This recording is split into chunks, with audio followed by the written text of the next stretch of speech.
Yu-Gi-Oh has come a long way since Legends of the Blue Eyes White Dragon, and currently features over 10,000 different cards. With such a wide array of choices available, duelists have discovered hundreds of different wild and wacky tech options that can be used to strengthen certain strategies, or be used to counter others. So let's take a look at some of the strongest tech choices of the past year, if they're any good, and why they managed to see any amount of play in the first place. Crawling in at number 10 is Neko Main King, a card with an effect that's seemingly impossible to activate, but if you do trigger it, it basically wins the game all on its own.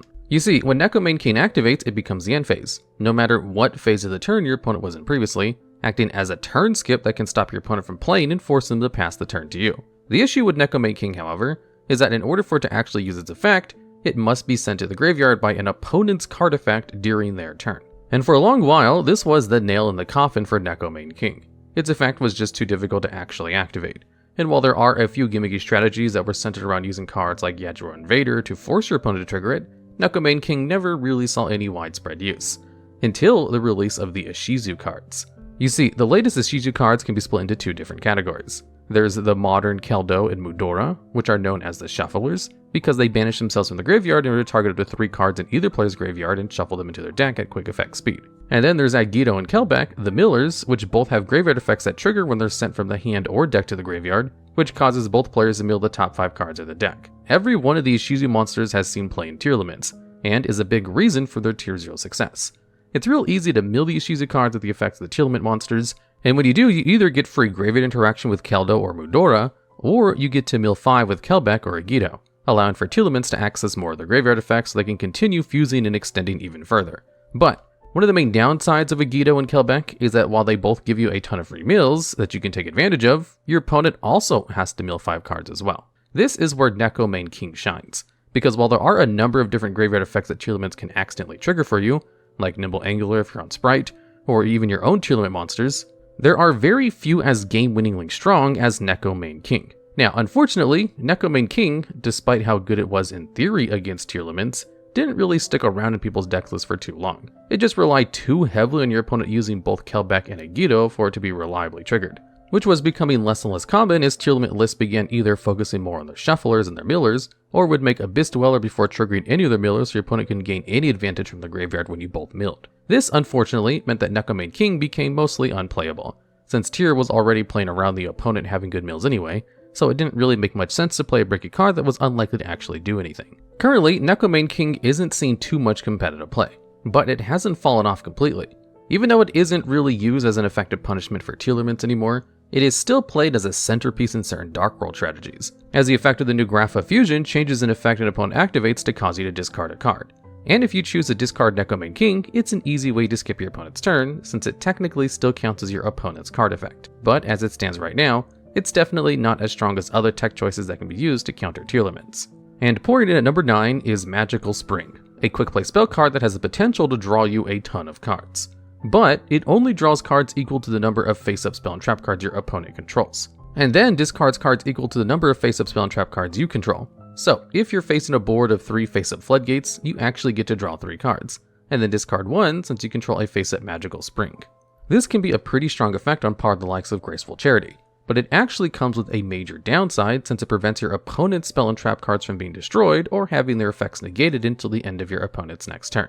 This is usually what holds Magical Spring back from seeing too much competitive success, as the decks that you're usually going to be able to use it against are back row strategies reliant on continuous trap cards that are going to actively benefit from the floodgates being protected, even if you have the potential to draw a ton of cards.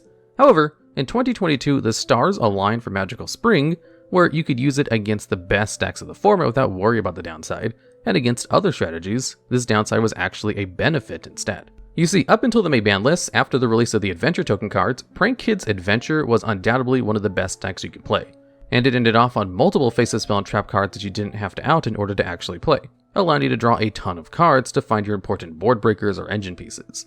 But that's not all. Because Magical Spring wasn't just a Graceful Charity in this format, it was also really strong into scythe locking strategies that just so happened to play the Adventure engine. These types of decks would often use Artifact Dagda in order to set Artifact Scythe from their deck as a spell card, and then link some Inverte Anaconda to go into Destiny Hero Destroyer Phoenix Enforcer, which could easily pop that set Scythe on your opponent's turn and lock them out of the extra deck, effortlessly winning the game against most strategies.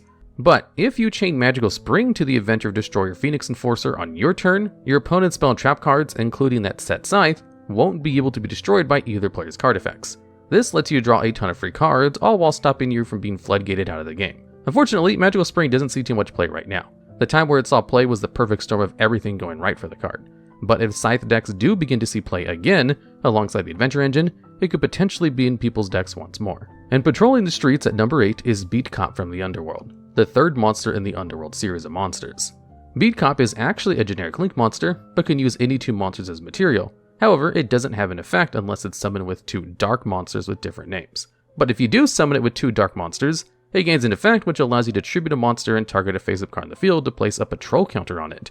And if a card the patrol counter would be destroyed either by battle or card effect, you remove the patrol counter instead. This effect actually has a lot of utility. It can be used to protect an important boss monster from powerful board breakers like Dark Hole or Raigeki. It can be used to protect your key spell traps like Gene Raider Boss Stage or Pacifist, or it can be used to protect an important floodgate. This is precisely why Sprite decks were running Beat Cop for a while. You see, post-Power of the Elements, Mystic Mine was still a really powerful staple that could be used to put a stop to a ton of different strategies. However, decks like Tearlaments had native Mystic Mine outs, usually revolving around the pop effect of Pure Reino and cards like Fusion Substitute and Pot of Avarice in order to trigger it. However, a lot of removal options available for Mystic Mine are based around destroying cards.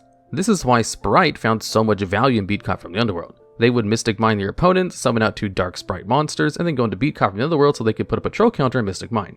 And because Beat Cop tributes a monster for cost, you can tribute Beat Cop itself to leave you with no monsters, locking your opponent under Mystic Mine.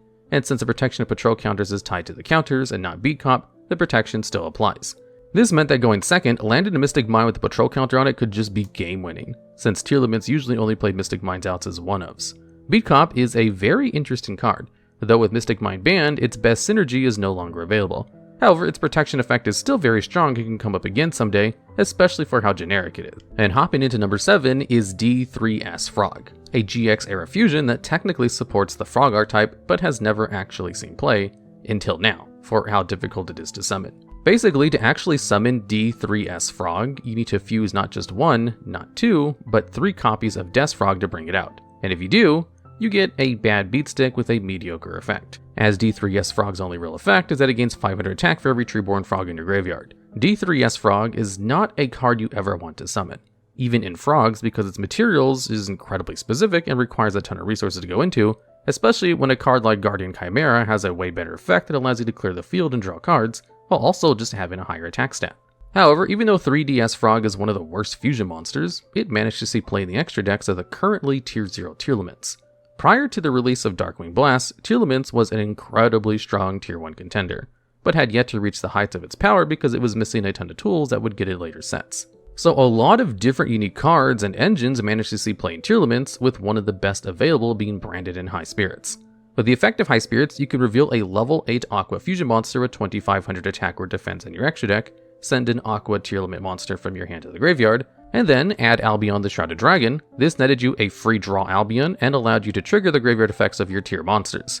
However, tiers still didn't have access to Tearlament's Rucalis yet, the best target for High Spirits, and so instead had to scour the card pool to find another level 8 Aqua Fusion monster with 2500 attack or defense until Rucalis was released. And D3S Frog was the only monster in the game that happened to fit that description. So for a while, Tearlaments had to play D3S Frog in their extra deck if they wanted what High Spirits gave them. Now, even though D3S Frog was never being summoned, its specific type and attribute made it a necessary choice in Tearlaments, and one that saw a decent amount of success, especially in tier lists playing a heavier branded package. D3S Frog is probably never going to see play again because of how bad of a card it is, but if Tearlaments Rucalis ever finds its way onto the ban list, Tier might just have to go back to using it anyway. Posting itself at number 6 is Messenger of Peace, one of the oldest cards on this list that manages to see play because of its really simple effect. And this effect just stops all monsters with 1500 more attack from declaring an attack while it's face up on the field.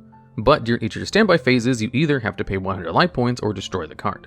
Compared to a lot of other floodgates in the game, like Gozen Match or There Can Be Only One, Messenger of Peace is definitely a lot weaker. But a key issue with these floodgates is that for as strong as they are, they still allow your opponent to attack to either threaten your life points, or to go into zoo so they can wipe your field. This is an issue that Runic had for a while. Runic can play a whole host of different floodgates to stop your opponent from comboing off so that you can eventually deck them out with your quick play spells.